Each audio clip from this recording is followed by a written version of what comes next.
Hello friends, welcome to SRGS foundation. पिछली video में दोस्तों हम लोगों ने मध्यकालीन भारत का पहला भाग देखा था। ठीक है, आज मध्यकालीन भारत का दूसरा भाग है जिसमें हम लोग देखेंगे मुग़ल साम्राज्य और अदर्स। ठीक है, लूसेंट जीके का 33वां टॉपिक है मुग़ल साम्राज्य। क्या दोस्तों?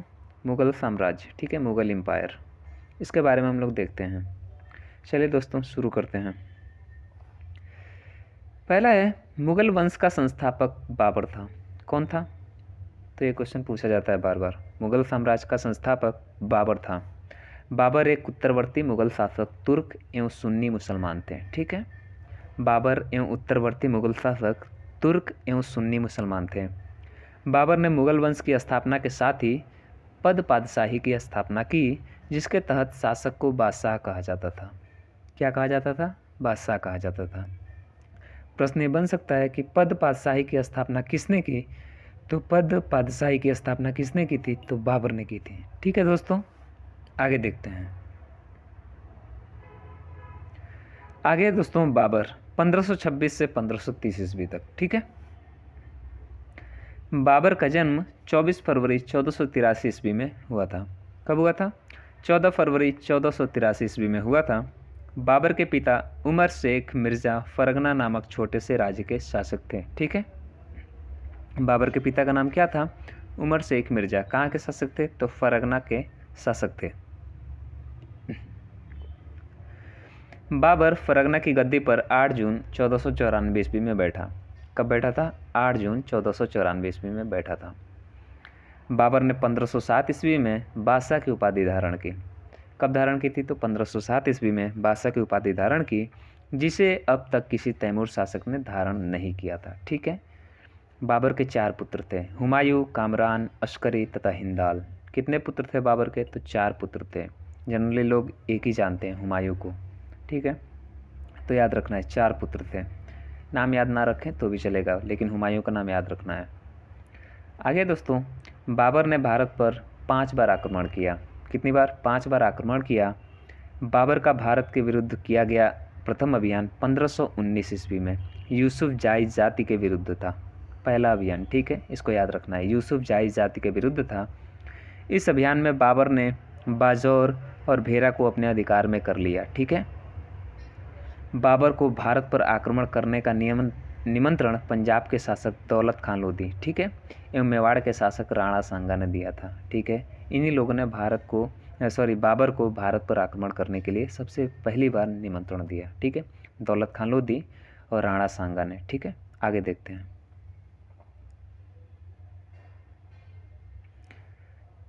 आगे दोस्तों, पानीपत के प्रथम युद्ध में बाबर ने पहली बार तुगलमान युद्ध नीति एवं तोपखाने का प्रयोग किया। ठीक है, उस्ताद अली एवं मुस्तफ़ा बाबर के 2 प्रसिद्ध निशानेबाज थे। कौन कौन? उस्ताद अली एवं मुस्तफ़ा, जिसने पानीपत के प्रथम युद्ध में भाग लिया था। आगे देखते हैं, बाबर द्वारा लड़े गए प्रथम युद्ध। ये प्रथम युद्ध नहीं दोस्तों, प्रमुख युद्ध। बाबर ने कौन कौन से प्रमुख युद्ध लड़े? पानीपत का प्रथम युद्ध। ठीक है, ये 4 युद्धों के नाम दिए गए हैं। ठीक है, इनको याद रखना है, इनको इतिहास में बहुत ही महत्वपूर्ण स्थान प्राप्त है और ये बार बार परीक्षाओं में पूछे जाते हैं, जितने भी वनडे एग्जाम्स हैं। पानीपत का प्रथम युद्ध कब लड़ा गया था? तो 21 अप्रैल 1526 ईस्वी को लड़ा गया था, इब्राहिम लोदी एवं बाबर के बीच में। ठीक है, और बाबर इसमें विजयी हुआ था। ठीक है, दूसरा लड़ा गया था खानवा। ठीक है, खानवा का युद्ध 17 मार्च 1527 ईस्वी को राणा सांगा एवं बाबर के बीच में, इसमें भी बाबर विजयी हुआ था। चंदेरी का युद्ध। ठीक है, 29 जनवरी 1528 को। ठीक है, मेदनी राय एवं बाबर के बीच में। ठीक है, इसमें भी बाबर विजयी हुआ था। और घाघरा का युद्ध 6 मई 1529 ईस्वी में अफगानों एवं बाबर के बीच में, इसमें भी बाबर विजयी हुआ था। यानी बाबर ने जो भी प्रमुख 4 युद्ध लड़े, उन चारों में बाबर विजयी हुआ। ठीक है, आगे है, बाबर की अपनी उदारता के लिए कलंदर की उपाधि दी गई।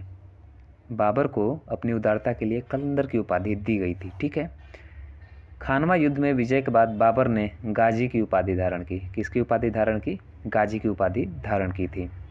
30 जनवरी 1528 को जहर दे देने के कारण राणा सांगा की मृत्यु हो गई। जहर देने के कारण मृत्यु किसकी हुई थी? तो राणा सांगा की।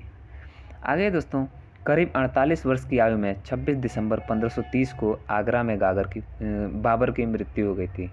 ठीक है, कहाँ पे हुई थी? तो आगरा में बाबर की मृत्यु हो गई थी। प्रारंभ में बाबर के शव को आगरा के आराम बाग में दफनाया गया, बाद में काबुल में उसके द्वारा चुने गए स्थान पर दफनाया गया। प्रारंभ में उसे कहाँ दफनाया गया था? तो आगरा के आराम बाग में। ठीक है, बाद में काबुल में उसके द्वारा चुने गए स्थान पर दफनाया गया। बाबर ने अपनी आत्मकथा बाबरनामा की रचना की। ठीक है, बाबरनामा की रचना किसने की थी? तो बाबर ने की थी। ये बाबर की आत्मकथा है। ठीक है, जिसका अनुवाद बाद में फ़ारसी भाषा में अब्दुल रहीम खाना ने किया था। बाबरनामा का फ़ारसी में अनुवाद किसने किया था? तो अब्दुल रहीम खाना ने किया था। ठीक है, आगे देखते हैं। आगे दोस्तों, बाबर को मुबैयान नामक पद्य शैली का भी जन्मदाता कहा जाता है। ये प्रश्न पूछा जा सकता है कि मुबैयान नामक पद्य शैली का जन्मदाता कौन था? तो बाबर था। बाबर प्रसिद्ध नक्शबंदी सूफी ख्वाजा उबैदुल्ला अहरार का अनुयायी था। बाबर का उत्तराधिकारी हुमायूं हुआ। आगे देखते हैं। हुमायूं 1530 ईस्वी से 1556 ईस्वी तक। हुमायूं किसका पुत्र था? तो हुमायूं बाबर का पुत्र था। हुमायूं 1530 से 1556 ईस्वी। नसीरुद्दीन हुमायूं 29 दिसंबर 1530 ईस्वी को आगरा में 23 वर्ष की अवस्था में सिंहासन पर बैठा। कितने वर्ष की अवस्था में? तो 23 वर्ष की अवस्था में 29 दिसंबर 1530 ईस्वी को। ठीक है, 23 वर्ष की अवस्था में सिंहासन पर बैठा। बैठने से पहले हुमायूं बदखसा का सूबेदार था। ठीक है, अपने पिता के निर्देश के अनुसार हुमायूं ने अपने राज्य का बंटवारा अपने भाइयों में कर दिया। इसने कामरान को काबुल और कांधार, मिर्ज़ा अस्करी को संभल, मिर्ज़ा हिंदाल को अलवर एवं मेवाड़ की जागीरें दे दी। अपने चचेरे भाई सुलेमान मिर्ज़ा को हुमायूं ने बदखसा प्रदेश दिया। ठीक है, 1533 में हुमायूं ने दीन पनाह नामक एक नगर की स्थापना की थी। किस नगर की? तो दीन पनाह। चौसा का युद्ध 25 जून 1539 में शेर खां एवं हुमायूं के बीच में हुआ था। कब हुआ था? चौसा का युद्ध किसके किसके बीच में हुआ था? तो 25 जून 1539 ईस्वी में शेर खां एवं हुमायूं के बीच में हुआ था। इस युद्ध में शेर खां विजयी रहा। इसी युद्ध के बाद शेर खां ने शेर शाह सूरी की पदवी धारण कर ली। विलग्राम या कन्नौज युद्ध 17 मई 1540 ईस्वी में शेर खां एवं हुमायूं के बीच हुआ। इस युद्ध में भी हुमायूं पराजित हुआ। शेर खां ने आसानी से आगरा एवं दिल्ली पर कब्जा कर लिया। बिलग्राम युद्ध के बाद हुमायूं सिंध चला गया, जहां उसने 15 वर्षों तक घुमक्कड़ों जैसा निर्वासित जीवन व्यतीत किया। ठीक है, निर्वासन के समय हुमायूं ने हिंदाल के आध्यात्मिक गुरु फारसवादी शिया मीर बाबा दोस्त उर्फ मीर अली अकबर जामी की पुत्री हमीदा बानो बेगम से 29 अगस्त 1541 को निकाह कर लिया। कालांतर में हमीदा से ही अकबर जैसे महान सम्राट का जन्म हुआ। यहाँ पे प्रश्न पूछा जा सकता है कि अकबर की माता का नाम क्या था? तो अकबर की माता का नाम था हमीदा बानो बेगम। ठीक है, आगे देखते हैं। आगे दोस्तों, हुमायूं द्वारा लड़े गए 4 प्रमुख युद्धों का क्रम इस प्रकार है। देवरा का युद्ध 1531 में, चौसा 1539, बिलग्राम 1540 और सरहिंद 1555 में। ठीक है, आगे देखते हैं दोस्तों कि 1 जनवरी 1556 ईस्वी को दीन पनाह भवन में स्थित पुस्तकालय की सीढ़ियों से गिरने के कारण हुमायूं की मृत्यु हो गई। हुमायूं की मृत्यु कैसे हुई थी? तो पुस्तकालय की सीढ़ियों से गिरने के कारण हुई थी। हुमायूंनामा की रचना गुलबदन बेगम ने की थी। अब ये ना सोचिएगा कि बाबरनामा की रचना बाबर ने की थी तो हुमायूंनामा की रचना हुमायूं ने की थी। नहीं, हुमायूंनामा की रचना गुलबदन बेगम ने की थी। हुमायूं ज्योतिषी में विश्वास करता था, इसलिए इसने सप्ताह के 7 दिन 7 रंग के कपड़े पहनने के नियम बनाए। यानी जिस सप्ताह के 7 दिन हर दिन अलग अलग रंग के आप कपड़े पहनेंगे। आगे देखते हैं शेर शाह के बारे में दिया है। शेर शाह 1540 से 1545 ईस्वी, 5 साल तक इनका साम्राज्य रहा। सूर साम्राज्य का संस्थापक अफगान वंशी शेर शाह सूरी था। कौन था? अफगान वंशी शेर शाह सूरी था।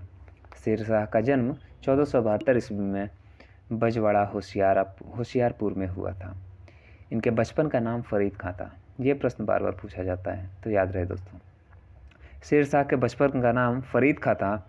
यह सूरवंश से संबंधित था, सूरवंश से संबंधित था। इनके पिता हसन खां जौनपुर राज्य के अंतर्गत सासाराम के जमींदार थे। फरीद ने एक शेर को तलवार से एक ही बार में मार दिया था।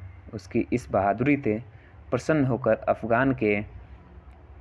होकर बिहार के अफगान शासक मोहम्मद बहार खान लोहानी ने उसे शेर खां की उपाधि प्रदान की थी। ठीक है, उसने क्या किया था, शेर को एक ही बार में मार दिया था, जिसके कारण उनको शेर शाह की उपाधि मिली थी।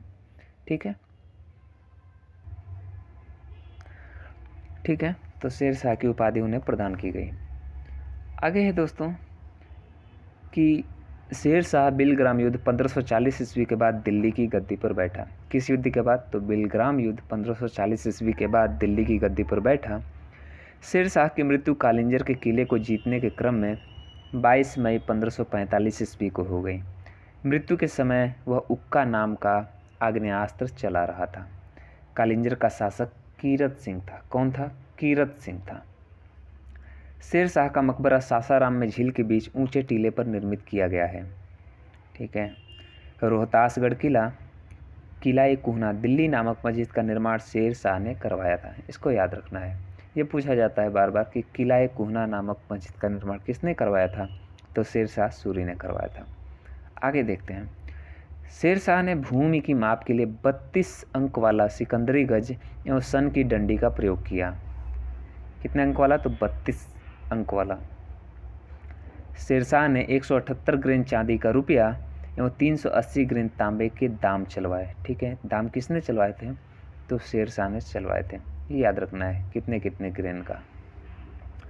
शेर शाह ने रोहतासगढ़ के दुर्ग एवं कन्नौज के स्थान पर शेरसुर नामक नगर बसाया। आगे देखते हैं। शेर शाह के समय पैदावार का लगभग 1/3 भाग सरकार लगान के रूप में वसूल करती थी। कुबूलियत एवं पट्टा प्रथा की शुरुआत शेर शाह ने की थी। शेर शाह ने 1541 में पाटलिपुत्र को पटना के नाम से पुनः स्थापित किया। पाटलिपुत्र को पटना के नाम से पुनः स्थापित किया। शेर शाह ने ग्रैंड ट्रंक रोड की मरम्मत करवाई। मलिक मोहम्मद जायसी शेर शाह के समकालीन थे। डाक प्रथा का प्रचलन शेर शाह के द्वारा ही किया गया। आगे देखते हैं। अगला टॉपिक है दोस्तों अकबर के बारे में। ठीक है, अकबर का शासन कब से कब तक था? तो 1542 से 1605 ईस्वी तक। ठीक है, तो 1542 से 1605 ईस्वी तक। अकबर का जन्म कब हुआ था? तो 1542 ईस्वी में। सम्राट अकबर का जन्म 15 अक्टूबर 1542 ईस्वी को हमीदा बानो के गर्भ से अमरकोट के राणा और वीर साल के महल में हुआ था। अकबर का राज्याभिषेक 14 फरवरी 1556 ईस्वी को पंजाब के कलानूर नामक स्थान पर हुआ था। अकबर का शिक्षक अब्दुल लतीफ़ ईरानी विद्वान था। वह जलालुद्दीन मोहम्मद अकबर बादशाही गाजी की उपाधि से राज सिंहासन पर बैठा। दोस्तों आप लोग एक चीज़ नोटिस कर रहे होंगे कि पुरानी जो उपाधियाँ होती थी देखने में बहुत भारी भरकम लगती थी। बैरम खां 1556 से 1560 तक अकबर का संरक्षक था, यानी अकबर उसी की देखरेख में रहता था। आगे देखते हैं। अकबर द्वारा जीते गए प्रदेश, यानी अकबर ने कौन कौन से प्रदेश जीते थे। यहाँ पे प्रदेश दिया है, फिर शासक दिया है, वर्ष दिया है, मुगल सेनापति दिया है, किसके नेतृत्व में। पहला प्रदेश था मालवा, वहाँ का शासक था बाज बहादुर। 1561 ईस्वी में आदम खां पीर मोहम्मद अकबर का सेनापति था। चुनार अफगानों का शासन था 1562 ईस्वी में अब्दुल्ला खां के नेतृत्व में। गोंडवाना वीर नारायण एवं दुर्गावती 1564 ईस्वी में आसफ खां स्वयं अधीनता, इन्होंने क्या की थी? तो स्वयं अधीनता स्वीकार कर ली थी। आमेर बारमल 1562 ईस्वी स्वीकार किया। मेड़ता जयमल 1562 सरफुद्दीन। और मेवाड़ उदय सिंह एवं राणा प्रताप 1568 ईस्वी स्वयं अकबर इसका नेतृत्व कर रहा था। ये मेवाड़ का युद्ध, इसको याद रखना है, ये बहुत ही महत्वपूर्ण है। रणथंभौर सूरजनहाड़ा 1569 ईस्वी में भगवान दास एवं अकबर के बीच में। ठीक है, कालिंजर रामचंद्र 1569 ईस्वी। ठीक है, 1569 ईस्वी मजनू खां काकशाह, मारवाड़ राव चंद्रसेन 1570 ईस्वी स्वेच्छा से अधीनता स्वीकार कर ली। ये दोस्तों देख रहे हैं, इन्होंने स्वेच्छा से अधीनता स्वीकार कर ली। इतने लोग हैं, वीडियो पॉज करके आप देख सकते हैं। आगे गुजरात मुजफ्फर खां तृतीय था। 1571 ईस्वी में लड़ाई लड़ी अकबर ने इनसे, और खाने आजम सम्राट अकबर खुद इन्होंने ही, ठीक है, नेतृत्व किया था। आगे है बिहार एवं बंगाल, दाऊद खां 1574-76, मुनीम खां खान खाना, फिर काबुल, हकीम मिर्जा वहाँ का शासक था 1581 ईस्वी में, मान सिंह एवं अकबर, मान सिंह अकबर की सेनापति थे। आगे देखते हैं। आगे फिर 15वां है कश्मीर, यूसुफ याकूब खां वहाँ का शासक था 1586 ईस्वी में, भगवान दास एवं कासिम खान। फिर उड़ीसा निसार खां शासक था 1552 ईस्वी में, मान सिंह के नेतृत्व में। सिंध जानी बेग 1593, अब्दुल रहीम खान खाना। बलूचिस्तान पन्नी अफ़गान मीर मासूम। फिर कंधार पर मुजफ्फर हुसैन 1595, शाह बेग। ठीक है, अब दक्षिण भारत में देख लेते हैं। खाना देश, ठीक है, अली खां वहाँ का शासक था। 1591 ईस्वी में अकबर से इसका युद्ध हुआ, स्वेच्छा से अधीनता स्वीकार कर ली। फिर दौलताबाद, चाँद बीबी वहाँ की शासक थी। 1599 ईस्वी में मुराद अब्दुल रहीम खान खाना, अबुल फजल और अकबर खुद इसका नेतृत्व कर रहे थे। अहमदनगर फिर है बहादुर शाह चाँद बीबी 1600 ईस्वी, ठीक है, अकबर या अकबर का अंतिम अभियान था। ठीक है, यह अकबर का अंतिम अभियान था। आगे देखते हैं। तो इस प्रकार देख सकते हैं दोस्तों कि अकबर ने बहुत सारे राज्यों पर, ठीक है, बहुत सारे राज्यों पर युद्ध के माध्यम से या समर्पण कराकर अधिकार कर लिया। ठीक है, इतने प्रदेश उसने जीते थे। आगे देखते हैं। पानीपत की दूसरी लड़ाई 5 नवंबर 1556 ईस्वी को अकबर और हेमू के बीच में हुई थी। ये प्रश्न बहुत महत्वपूर्ण है कि पानीपत की दूसरी लड़ाई कब और किसके बीच में हुई थी। तो पानीपत की दूसरी लड़ाई 5 नवंबर 1556 ईस्वी को अकबर और हेमू के बीच में हुई थी। मक्का की तीर्थ यात्रा के दौरान पाटन नामक स्थान पर मुबारक खां नामक युवक ने बैरम खां की हत्या कर दी। किसकी हत्या कर दी? तो बैरम खां, जो अकबर का संरक्षक था, उसकी हत्या कर दी। मई 1562 ईस्वी में अकबर ने हरम दल से अपने को पूर्णतः मुक्त कर लिया। हल्दी घाटी का युद्ध 18 जून 1576 ईस्वी को मेवाड़ के शासक महाराणा प्रताप एवं अकबर के बीच हुआ। इस युद्ध में अकबर विजयी हुआ। इस युद्ध में मुगल सेना का नेतृत्व मान सिंह एवं आसफ खां ने किया था। ठीक है, ये बहुत ही महत्वपूर्ण है, इतिहास की दृष्टि से भी महत्वपूर्ण है, बहुत महत्वपूर्ण है। तो हल्दी घाटी का युद्ध कब हुआ था? तो हल्दी घाटी का युद्ध 18 जून 1576 ईस्वी को मेवाड़ के शासक महाराणा प्रताप एवं अकबर के बीच में हुआ था। ये तो करेक्ट है, लेकिन इस युद्ध का नेतृत्व किसने किया? मुगल सेना का नेतृत्व किसने किया? तो मान सिंह एवं आसफ अली खान ने किया था। अकबर का सेनापति मान सिंह था। कौन था? मान सिंह था। महाराणा प्रताप की मृत्यु 57 वर्ष की उम्र में 19 जनवरी 1597 ईस्वी में हो गई। गुजरात विजय के दौरान अकबर सर्वप्रथम पुर्तगालियों से मिला और यही उसने सर्वप्रथम समुद्र को देखा। दीन इलाही धर्म का प्रधान पुरोहित अकबर था। ठीक है, प्रधान पुरोहित यानी मुख्य पंडित कौन था? अकबर ही था। उसने दीन इलाही धर्म की स्थापना की। ठीक है, सामाजिक सौहार्द को बढ़ाने के लिए। दीन इलाही धर्म स्वीकार करने वाला प्रथम एवं हिंदू शासक बीरबल था। ठीक है, प्रथम एवं अंतिम हिंदू शासक कौन था? तो बीरबल था। अकबर ने जैन धर्म के जैनाचार्य हरिविजय सूरी को जगत गुरु की उपाधि प्रदान की। राजस्व प्राप्ति की जब्ती प्रणाली अकबर के शासनकाल में प्रचलित थी। अकबर के दीवान राजा टोडरमल ने 1580 में दहसाल बंदोबस्त व्यवस्था लागू की। ठीक है, आगे देखते हैं।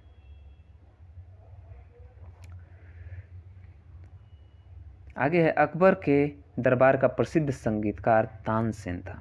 कौन था? तानसेन अकबर के ही दरबार का प्रसिद्ध संगीतकार था। अकबर के दरबार के प्रसिद्ध चित्रकार अब्दुस समद था। दसवंत एवं बसावन अकबर के दरबार के चित्रकार थे। अकबर के शासनकाल के प्रमुख गायक तानसेन, बाज बहादुर, बाबा रामदास एवं बैजू बावरे थे। ठीक है, बैजू बावरा मूवी भी आई थी 50 के दशक में। अकबर की शासन प्रणाली की प्रमुख विशेषता मनसबदारी प्रथा थी। ठीक है, अकबर के समकालीन सूफी संत शेख सलीम चिश्ती थे। अकबर की मृत्यु 16 अक्टूबर 1605 ईस्वी को हुई। इसे आगरा के निकट सिकंदरा में दफनाया गया है। कहाँ पे दफनाया गया है? तो आगरा के निकट सिकंदरा में दफनाया गया है। स्थापत्य कला के क्षेत्र में अकबर की महत्वपूर्ण कृतियाँ हैं। दिल्ली में हुमायूं का मकबरा, आगरा का लाल किला, फतेहपुर सीकरी में शाही महल, दीवाने खास, पंचमहल, बुलंद दरवाज़ा, जोधाबाई का महल, इबादत खाना, इलाहाबाद का किला और लाहौर का किला। ठीक है, तो आगरा का लाल किला किसने बनवाया था? तो अकबर ने बनवाया था। ये आपको याद रहना चाहिए। आगे देखते हैं अकबर के कुछ महत्वपूर्ण कार्य। यहाँ पे कार्य दिया गया, वर्ष दिया गया। दास प्रथा का अंत कब कर दिया था? 1562 ईस्वी में। अकबर को हरम दल से मुक्ति 1562 ईस्वी में। तीर्थ यात्रा समाप्त कर दिया 1563 ईस्वी में। जजिया कर 1564 में समाप्त कर दिया। फतेहपुर सीकरी की स्थापना एवं राजधानी को आगरा से फतेहपुर सीकरी का स्थानांतरण, ये प्रश्न बार बार पूछा जाता है, तो 1571 ईस्वी में। इबादत खाने की स्थापना 1575 ईस्वी में। इबादत खाने में सभी धर्मों के प्रवेश के लोगों की अनुमति सभी लोगों का प्रवेश अनुमत कर दिया 1578 में। मजहर की घोषणा 1579। दीन इलाही 1582, इसको भी याद रखना है। दीन इलाही की स्थापना कब हुई थी? तो 1582 ईस्वी में हुई थी। इलाही संवत की स्थापना 1583 में और राजधानी लाहौर स्थानांतरित 1585 ईस्वी में। आगे देखते हैं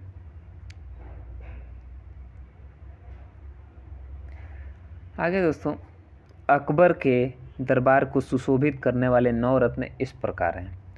पहला है बीरबल, फिर अबुल फजल, टोडरमल, भगवान दास, तानसेन, मान सिंह, अब्दुल रहीम खान खाना, मुल्ला दो प्याजा, हकीम हुकाम। ठीक है, ये अकबर के दरबार के 9 रत्न थे। अबुल फजल का बड़ा भाई फैजी अकबर के दरबार में राजकवि के पद पर आसीन था। प्रश्न पूछा जाता है कि फैजी कौन था? तो फैजी अकबर के दरबार का राज कवि था। अबुल फजल ने अकबरनामा नामक ग्रंथ की रचना की। वह दीन इलाही धर्म का मुख्य पुरोहित था। ठीक है, ये प्रश्न पूछा जाता है कि अकबरनामा की रचना किसने की थी? तो अकबरनामा की रचना किसने की थी? तो अबुल फजल ने की थी। अकबरनामा को आईने अकबरी भी कहते हैं। बीरबल के बचपन का नाम महेश दास था, ये भी याद रखिए। महेश दास कौन थे? तो महेश दास बीरबल के बचपन का नाम था।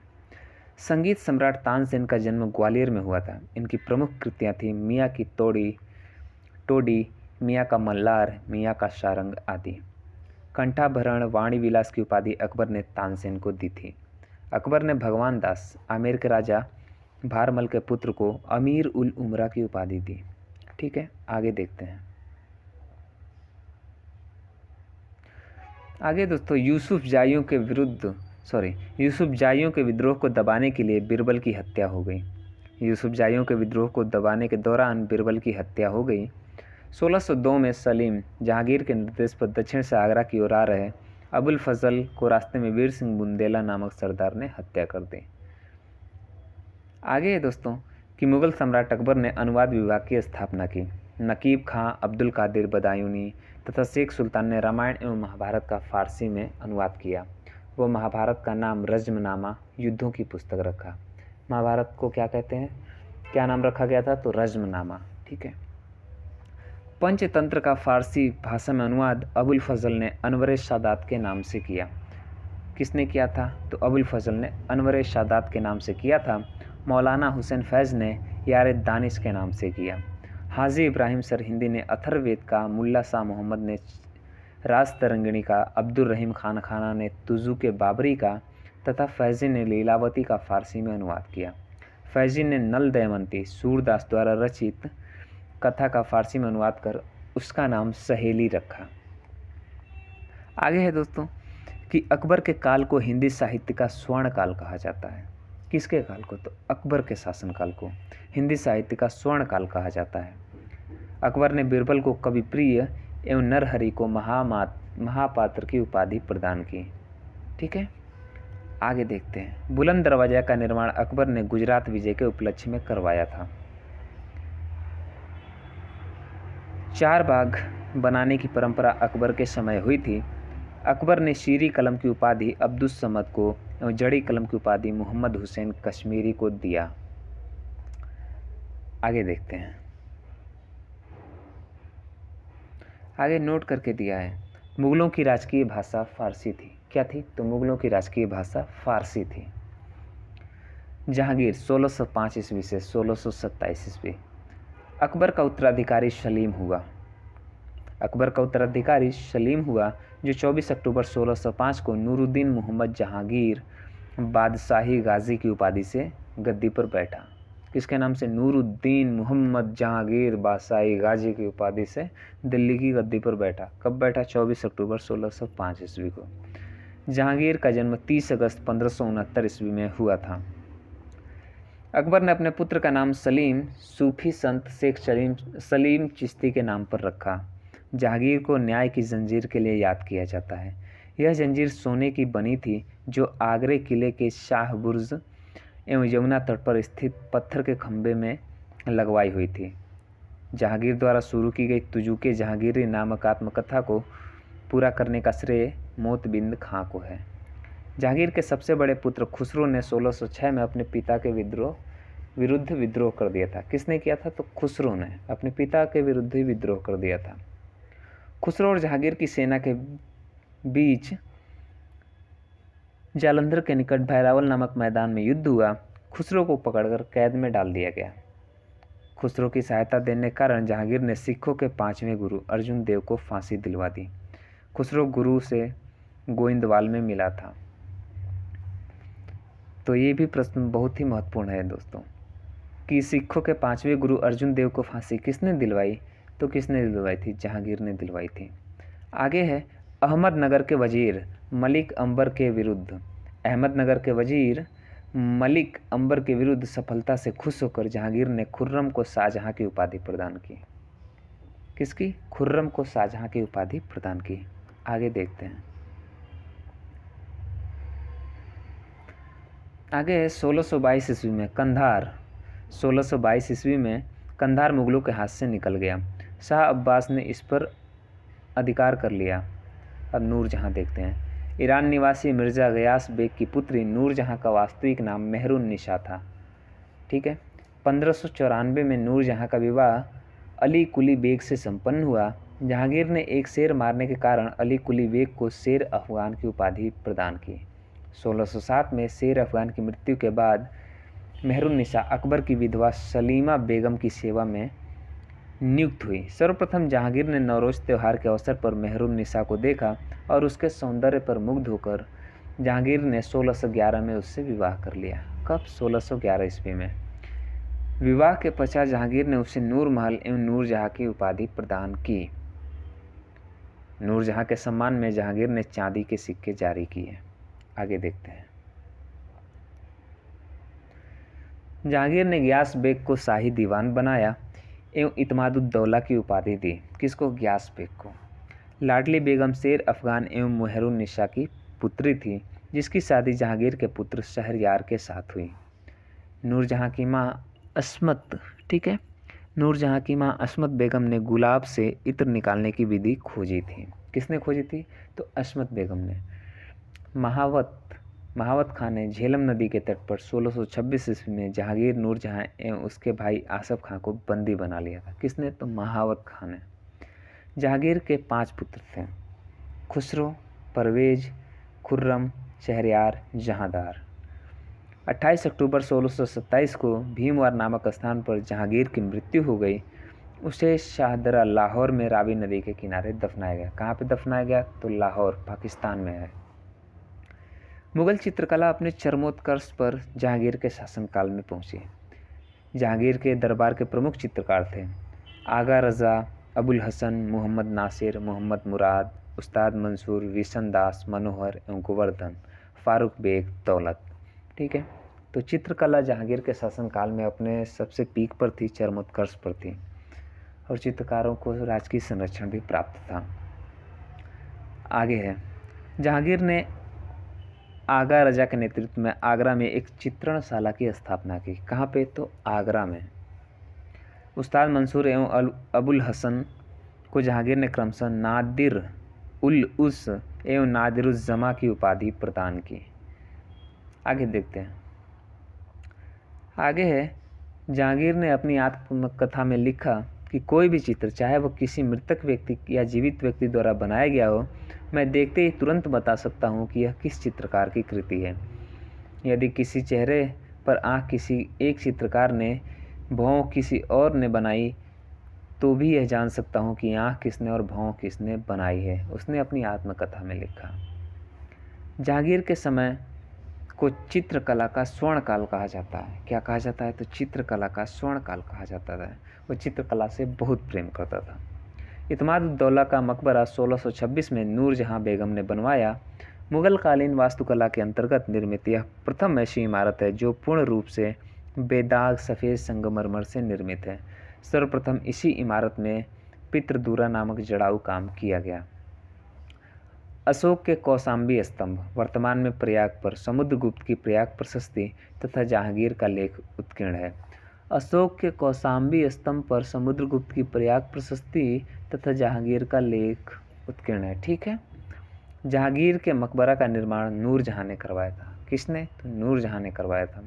जहांगीर के शासनकाल में captain Hawkins, sir Thomas Roe, William Finch and Edward Terry जैसे यूरोपीय यात्री भारत आए थे। आगे देखते हैं। आगे दिया है शाहजहां के बारे में। शाहजहां 1627 से 1657 ईस्वी। जहांगीर के बाद सिंहासन पर शाहजहां बैठा।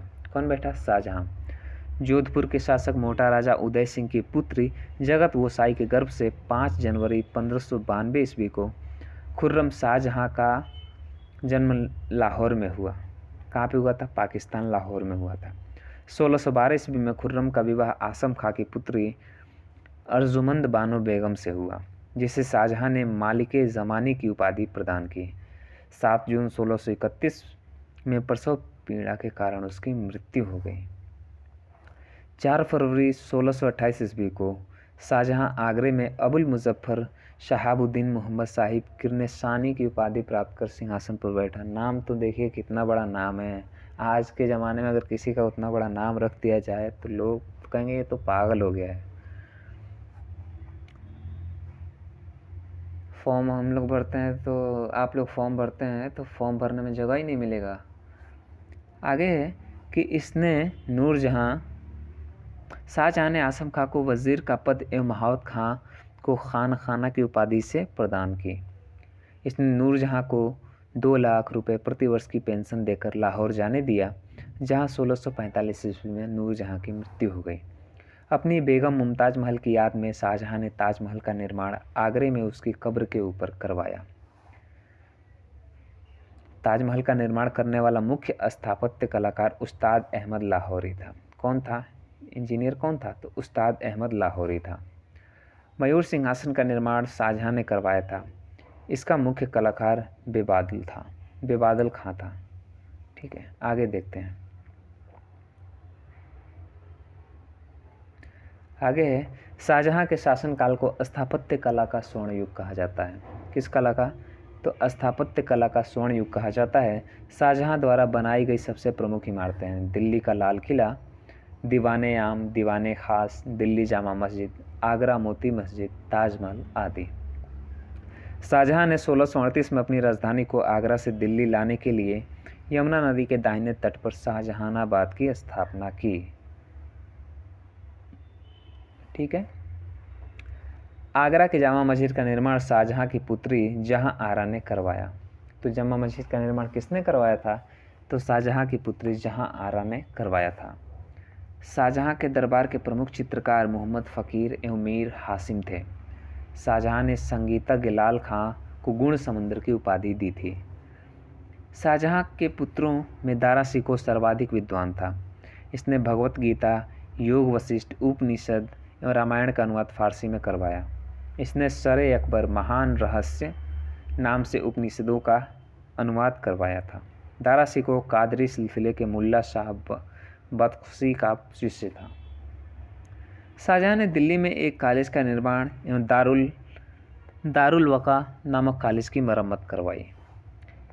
सितंबर 1557 में शाहजहां के गंभीर रूप से बीमार पड़ने और मृत्यु का अफवाह फैलने के कारण उसके पुत्रों के बीच उत्तराधिकार का युद्ध प्रारंभ हो गया।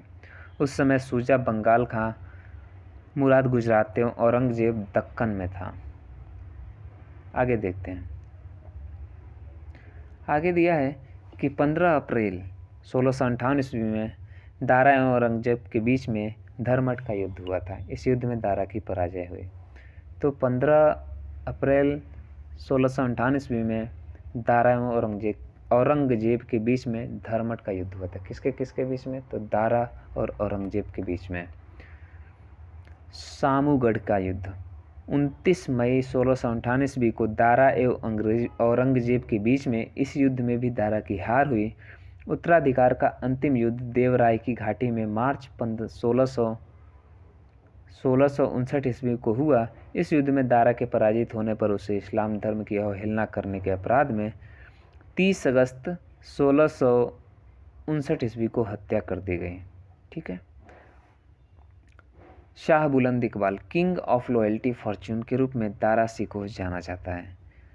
8 जून 1658 को औरंगजेब ने शाहजहां को बंदी बना लिया। आगरे के किले में अपने कैदी जीवन के 8वें वर्ष के पश्चात 22 जनवरी 1666 को 74 वर्ष की अवस्था में शाहजहां की मृत्यु हो गई। कहाँ पे? तो आगरे के किले में। आगे देखा जाए। आगे अब मुगल सम्राट औरंगजेब का शासनकाल आता है, जिसका शासनकाल 1658 से 1707 ईस्वी के बीच में रहा। ठीक है, तो देखते हैं।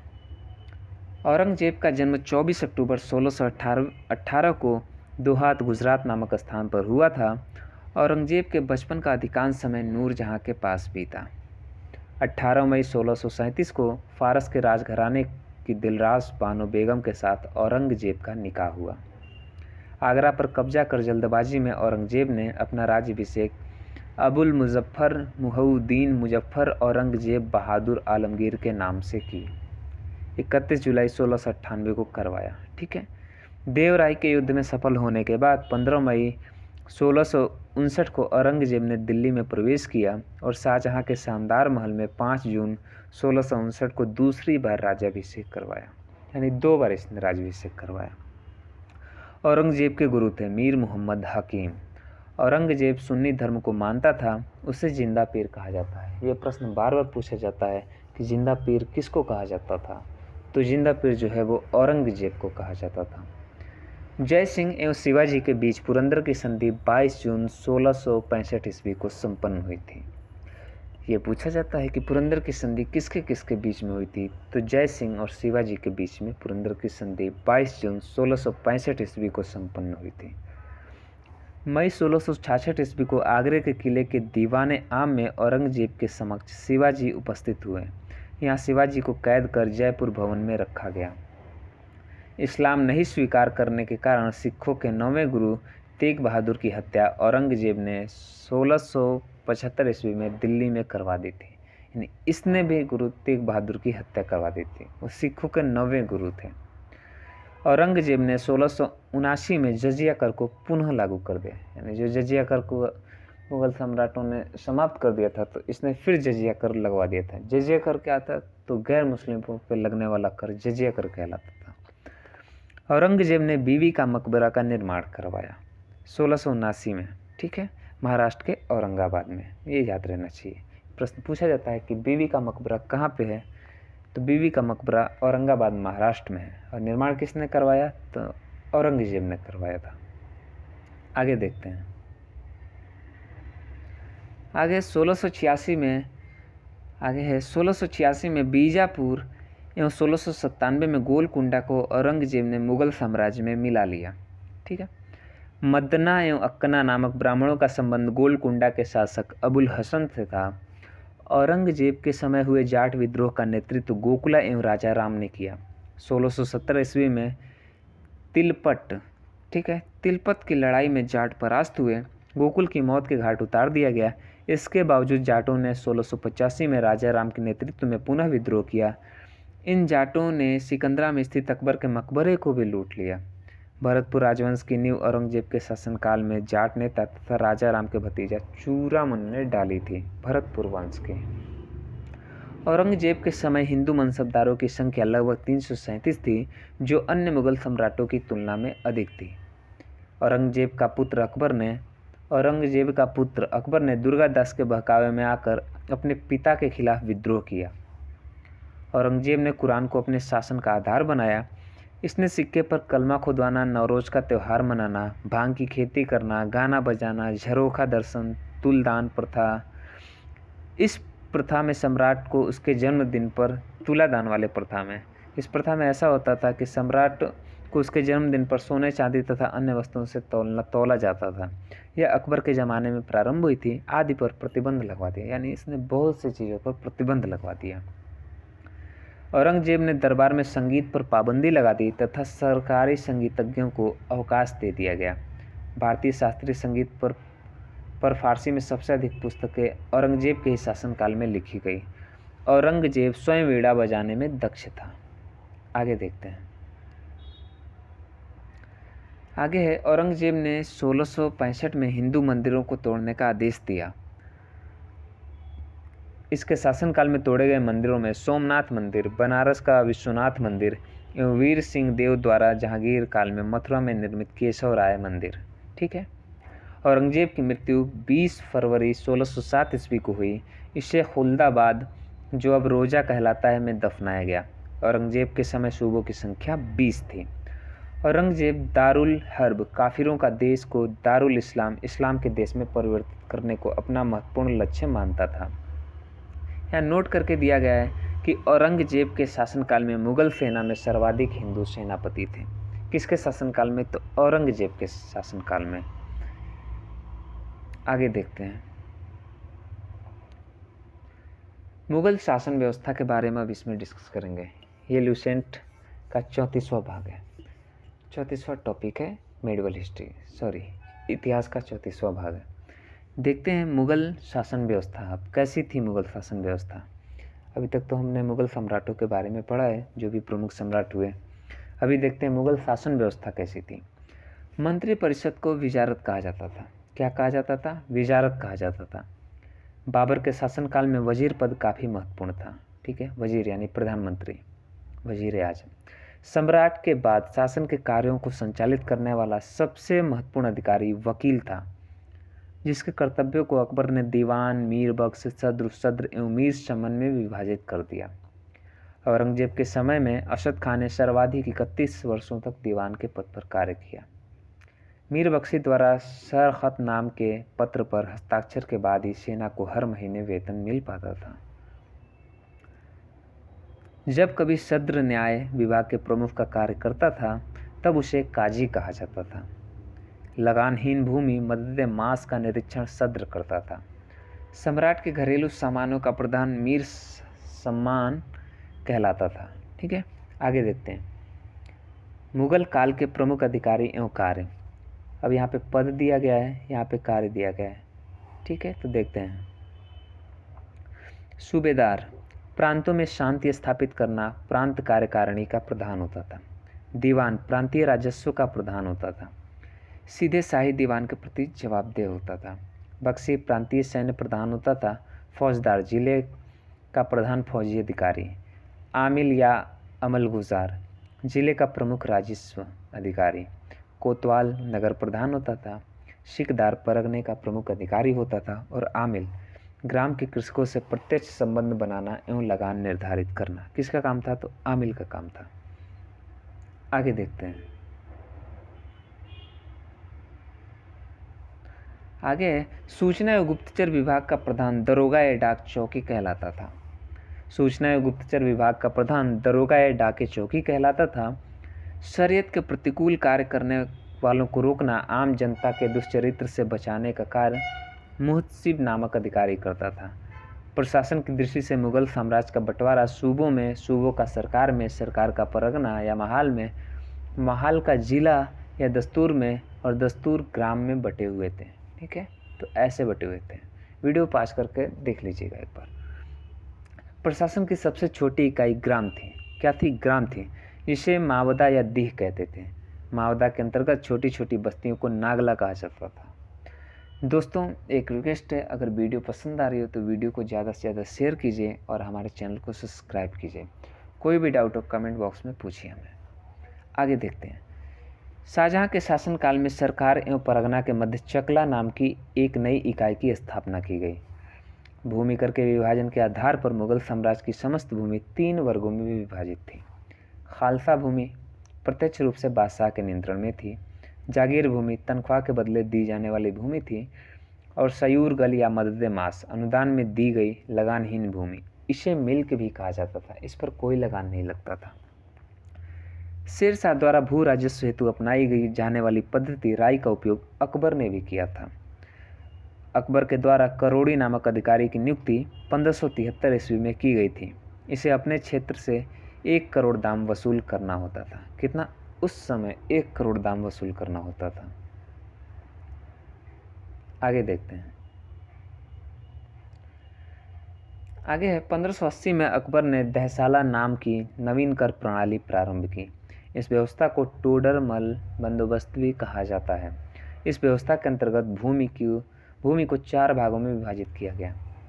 यहाँ पे देखिए, पहला है पोलज। इसमें नियमित रूप से खेती होती थी, वर्ष में 2 बार फसल, ठीक है, पड़ती। इस भूमि पर 1 या 2 वर्ष के अंतराल पर खेती की जाती थी।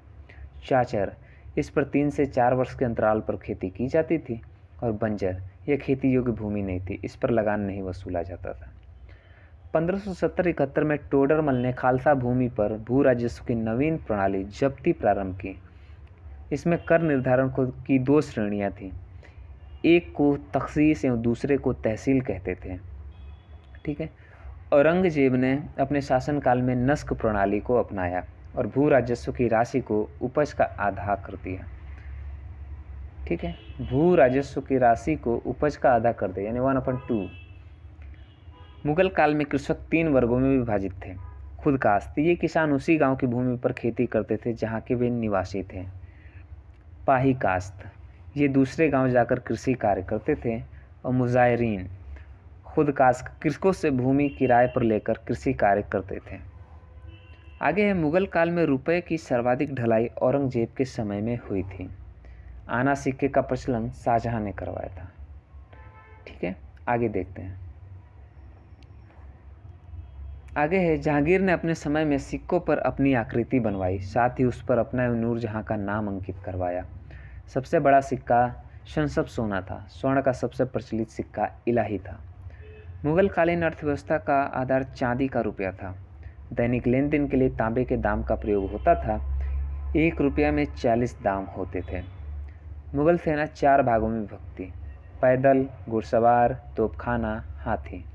मुगलकालीन सैन्य व्यवस्था पूर्णतः मनसबदारी प्रथा पर आधारित थी। इसे अकबर ने प्रारंभ किया था। किसने प्रारंभ किया था? तो अकबर ने प्रारंभ किया था। आगे देखते हैं। आगे है दोस्तों कि 10 से 500 तक मनसब प्राप्त करने वाले मनसबदार, ठीक है, 500 से 2500 तक मनसब प्राप्त करने वाले उमरा, 2500 से ऊपर मनसब प्राप्त करने वाले अमीर आजम कहलाते थे, ठीक है। तो उनकी श्रेणियां बटी थी, जिस हिसाब से मनसब था उस हिसाब से उनको नाम दिया गया था। जात से व्यक्ति के वेतन एवं प्रतिष्ठा का ज्ञान होता था। सवार पद से घुड़सवार दस्तों की संख्या का ज्ञान होता था। जहांगीर ने सवार पद में 2 अस्पा एवं सिंह अस्पा की व्यवस्था की। सर्वप्रथम यह पद महाबत खां को दिया गया। किसको दिया गया? तो महाबत खां को दिया गया। मुगल कालीन लगान वसूल करने की व्यवस्थाएं, गल्ला बक्से 3 तरह के दिए गए हैं। कैसे कैसे लगान वसूला जाता है?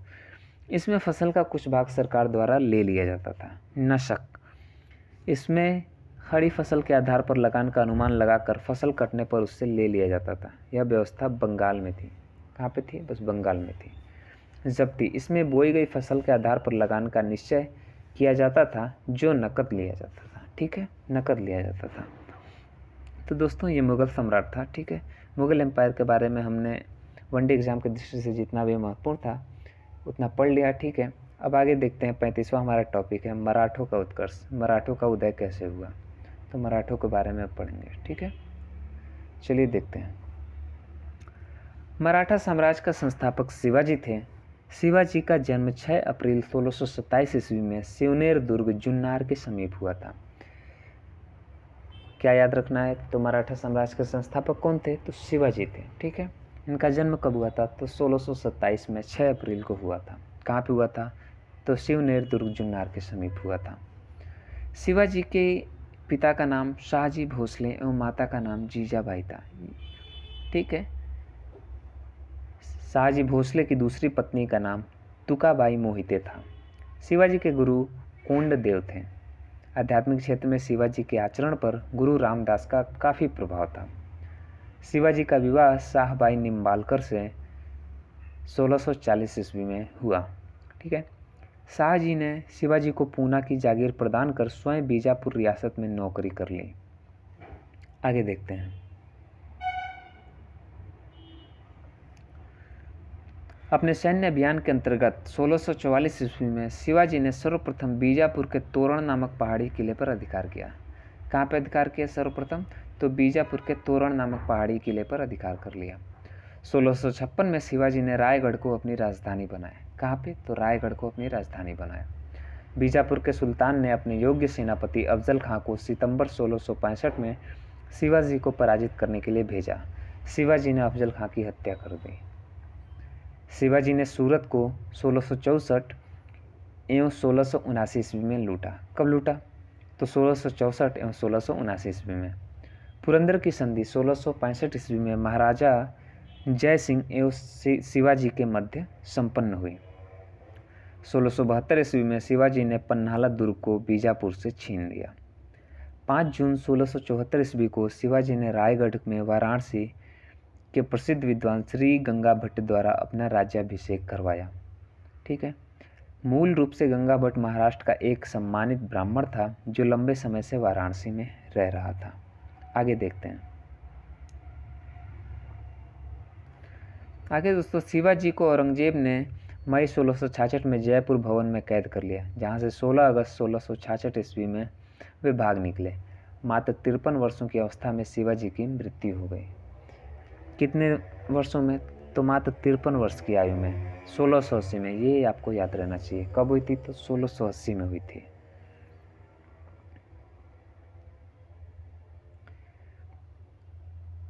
अब यहाँ पे दिया है महाराष्ट्र के प्रमुख संत। प्रमुख संतों के बारे में भी देख लेते हैं, दिया है, देखते चलते हैं।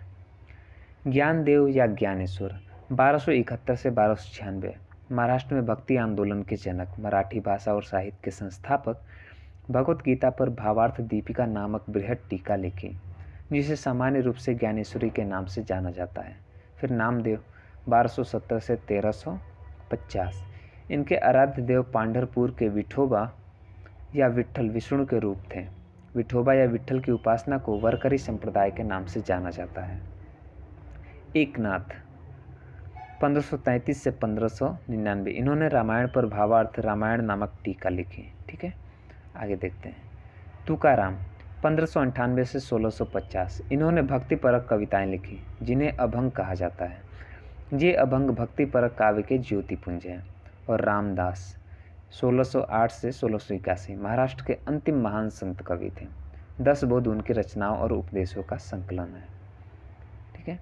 आगे देखते हैं। आगे हमारा दोस्त है, शिवाजी के मंत्री मंडल को अष्ट प्रधान कहा जाता था। ये प्रश्न बार बार पूछा जाता है कि अष्ट प्रधान किसे कहा जाता था? तो शिवाजी के मंत्री मंडल को अष्ट प्रधान कहा जाता था।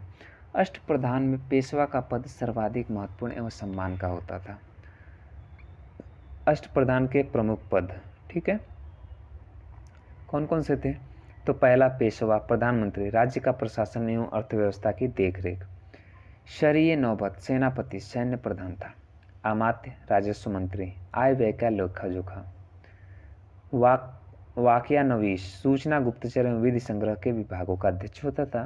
चिटनीस, राजकीय पत्रों को पढ़कर उसकी भाषा शैली को देखना। सुमंत, विदेश मंत्री होता था। पंडित राव, धार्मिक कार्यों के लिए तिथि का निर्धारण करता था, यानी भविष्यवाणी करता था। और न्यायाधीश, न्याय विभाग का प्रधान होता था। शिवाजी ने दरबार में मराठी को भाषा के रूप में प्रयोग किया। शिवाजी की सेना 3 महत्वपूर्ण भागों में विभक्त थी। आगे देखते हैं। पागा सेना, नियमित घुड़सवार सैनिक, ठीक है। सिलहदार, अस्थायी घुड़सवार सैनिक। और तीसरा है पैदल सेना। शिवाजी की कर व्यवस्था मलिक अंबर की कर व्यवस्था पर आधारित थी। शिवाजी ने रस्सी द्वारा माप की व्यवस्था के स्थान पर काठी एवं मानक छड़ी के प्रयोग को आरंभ किया। शिवाजी के समय कुल उपज का 33% भाग राजस्व के रूप में वसूला जाता था, जो बढ़कर 40% हो गया।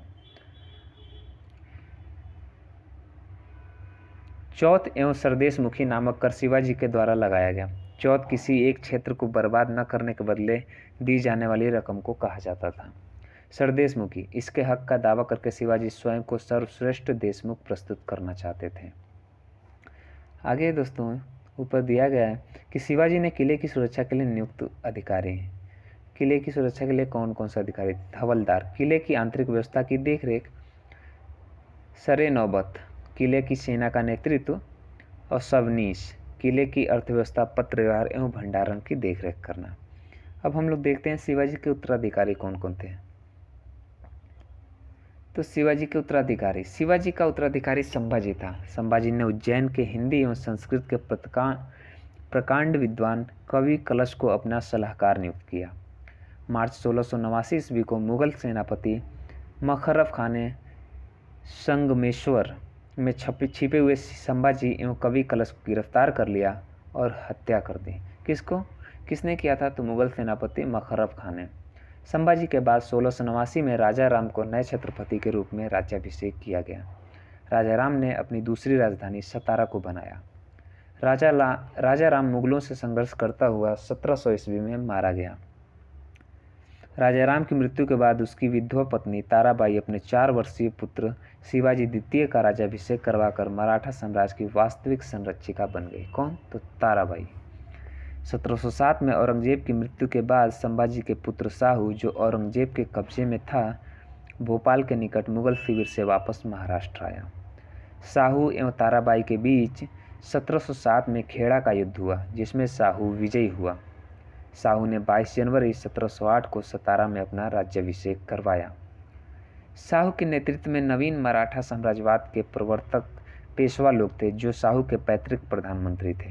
पेशवा पद पहले पेशवा के साथ ही वंशानुगत हो गया था।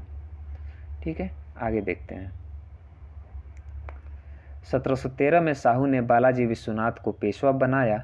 इनकी मृत्यु 1720 ईस्वी में हुई। इसके बाद पेशवा बाजीराव प्रथम हुए।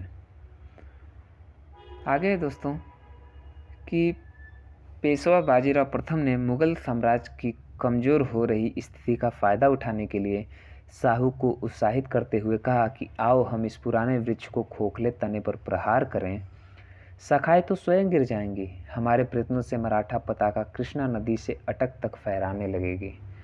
उत्तर में साहू ने कहा, निश्चित रूप से ही आप इसे हिमालय के पार गाड़ देंगे। निस्संदेह आप योग्य पिता के योग्य पुत्र हैं। अब पालखेड़ा का युद्ध 7 मार्च 1728 को बाजीराव प्रथम एवं निजामुल मुल्क के बीच हुआ, जिसमें निजाम की हार हुई। निजाम के साथ मुंशी शिवगांव की संधि हुई। दिल्ली पर आक्रमण करने वाला प्रथम पेशवा बाजीराव प्रथम था, जिसने 29 मार्च 1737 ईस्वी को दिल्ली पर धावा बोला था। उसके समय मुगल बादशाह मोहम्मद शाह दिल्ली छोड़ने के लिए तैयार हो गया था। आगे देखते हैं। आगे बाजीराव प्रथम मस्तानी नामक महिला से संबंध होने के कारण चर्चित रहा। 1740 में बाजीराव प्रथम की मृत्यु हो गई। बाजीराव प्रथम की मृत्यु के बाद बाजीराव 1740 ईस्वी में पेशवा बना। 1750 ईस्वी में संगोला की संधि के बाद पेशवा के हाथ में सारे अधिकार सुरक्षित हो गए। बालाजी बाजीराव को नाना साहब के नाम से भी जाना जाता था। झलकी की संधि हैदराबाद के निजाम एवं बालाजी के बीच हुई। ठीक है, बालाजी बाजीराव के समय में ही पानीपत का तृतीय युद्ध 14 जनवरी 1761 ईस्वी, जिसमें मराठों की हार हुई। इस हार को सह नहीं पाने कारण बालाजी की मृत्यु 1761 ईस्वी में हो गई। माधव राय नारायण प्रथम 1761 में पेशवा बना। इसने मराठों की खोई हुई प्रतिष्ठा को पुनः प्राप्त करने का प्रयास किया। माधवराव ने ईस्ट इंडिया कंपनी की पेंशन पर रह रहे मुगल बादशाह शाह आलम द्वितीय को पुनः दिल्ली की गद्दी पर बिठाया। मुगल बादशाह अब मराठों का पेंशन भोगी बन गया। पेशवा नारायण राव 1772-73 की हत्या उसके चाचा रघुनाथ राव के द्वारा कर दी गई। पेशवा माधवराय नारायण द्वितीय की अल्प आयु के कारण मराठा राज की देखरेख वारह भाई सभा नाम की 12 सदस्यों की एक सभा करती थी। इस परिषद के 2 महत्वपूर्ण सदस्य थे, महादजी सिंधिया एवं नाना फडणवीस। ठीक है, आगे है कि अंतिम पेशवा राघोवा का पुत्र बाजीराव द्वितीय था, जो अंग्रेजों की सहायता से पेशवा बना था। मराठों के पतन में सर्वाधिक योगदान इसी का था। यह सहायक संधि स्वीकार करने वाला प्रथम मराठा सरदार था। प्रथम आंग्ल मराठा युद्ध 1775 से 82 ईस्वी तक चला।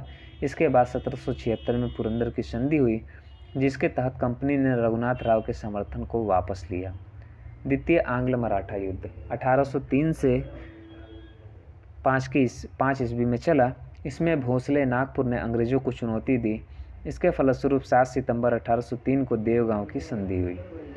तृतीय आंग्ल मराठा युद्ध 1816 से 18 में।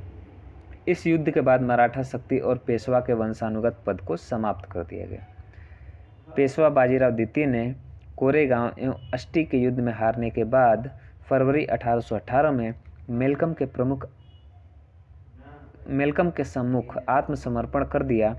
अंग्रेजों ने पेशवा के पद को समाप्त कर बाजीराव द्वितीय को कानपुर के निकट बिठूर में पेंशन पर जीने के लिए भेज दिया, जहां 1853 में इसकी मृत्यु हो गई। ठीक है, ऊपर दोस्तों दिया गया कुछ प्रमुख संधियां। अंग्रेज मराठा संघर्ष के अंतर्गत होने वाली प्रमुख संधियों के बारे में देखते हैं। पहली संधि है सूरत की संधि, 1775 ईस्वी में हुई थी।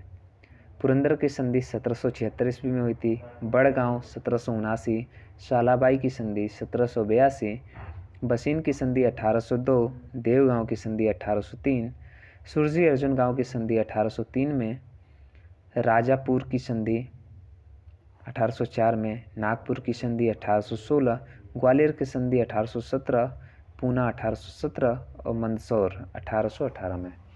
दोस्तों ऐसे तो याद नहीं होगा ये, इसको आप बार बार रिवाइज करिए। ठीक है, वीडियो पास करके देखिए या तो लिख लीजिए या बार बार रिवाइज कीजिए। अगर आपके पास लोशन की बुक भी हो तो आपको और जल्दी याद हो जाएगा, क्योंकि सफलता का कोई शॉर्टकट नहीं होता है। दोस्तों आगे देखते हैं। आगे दोस्तों हमारा अब मेडिवल हिस्ट्री, प्राचीन इतिहास और मध्यकालीन इतिहास दोनों समाप्त हो गया। अगली वीडियो में दोस्तों हम लोग पढ़ेंगे आधुनिक भारत। ठीक है, आधुनिक भारत का इतिहास पढ़ेंगे। ठीक है दोस्तों, अगर वीडियो आप लोगों को पसंद आ रही हो तो वीडियो को ज़्यादा से ज़्यादा शेयर कीजिए और हमारे चैनल को सब्सक्राइब कीजिए। कोई भी डाउट हो कमेंट बॉक्स में कमेंट करके हमें बताइए, ताकि हम वीडियो को और उत्कृष्ट बनाने की कोशिश करें। Thanks for watching.